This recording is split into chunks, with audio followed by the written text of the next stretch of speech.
Poslanka Tereza Novak bo zdaj bo predstavila bolj podrobno eno izmed reform. Govorila bo o sodelovanju s civilno družbo in pa seveda tudi o tem, kako uresničujemo voljo volivk in volivcev. Lep pozdrav. Jaz mislim, da je plačna reforma ena od tistih, ki je postavila nekako tudi temelj, kako kot vlada in parlament delujemo. Ni nepomembno, da je ponovno in relativno stabilno vzpostavljen socialni dialog.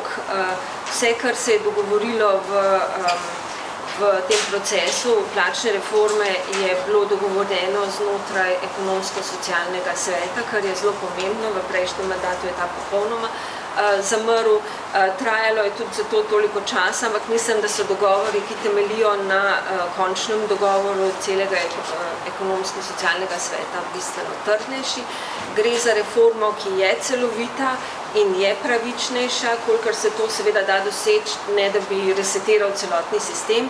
V preteklosti smo z parcialnimi dogovori o zviševanju plač precej načeli ta sistem, da ni bil več motivacijski za vstopanje mladih ljudi, kar se nam zdaj tudi pozna s mankom javnih uslužbencev in ravno zaradi tega je bilo treba sistem spremeniti. Ne samo, da se bodo postopno zviševale vse plače, tudi sicer je veliko ukrepov namenjenih temu, da bojo javni uslužbenci ob vstopu v sistem lahko napredovali hitreje, se pravi mladi ljudje bodo hitreje lahko napredovali, več možnosti bodo imeli vodje za stimuliranje dobrega dela, kar je po mojem tudi nujno potrebno.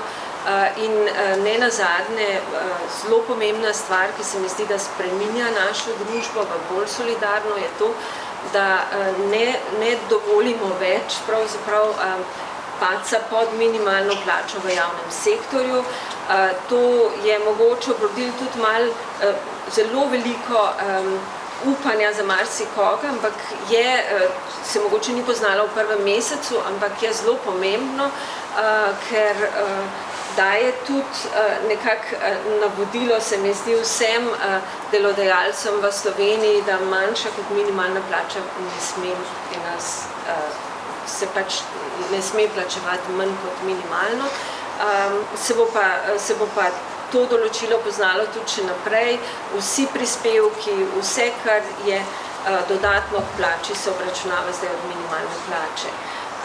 Omenila sem že socialni dialog, pa ni edini. Mi se pogovarjamo tudi z civilno družbo. Mislim, da je to ravno tako pomembno kot pogovarjanje z delodajalci in sindikati.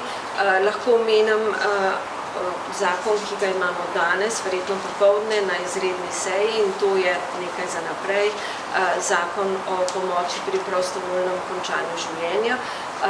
Danes ga obravnavamo in tukaj smo vzpostavili eno sodelovanje, ki se mi zdi, da ga je treba vzpostavljati tudi pri drugih zakonih, in to je tesno sodelovanje z civilno družbo, ki je skupaj z vsemi strankami koalicije pripravljala ta nov zakon, ki je kot posledica zelo jasne volje večine prebivalcev in prebivalk Slovenije, da si želijo, da pomoč pri prostovoljnem končanju življenja v Sloveniji uredimo.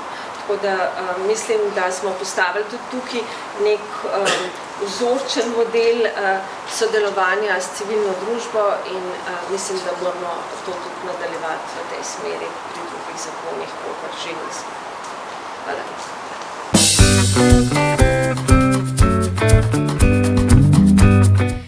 To niso karte samo za malčke in njihove mamice, to so umetniške karte, ki predstavljajo oblačila, usklajevanje njihovih barv in detajlov.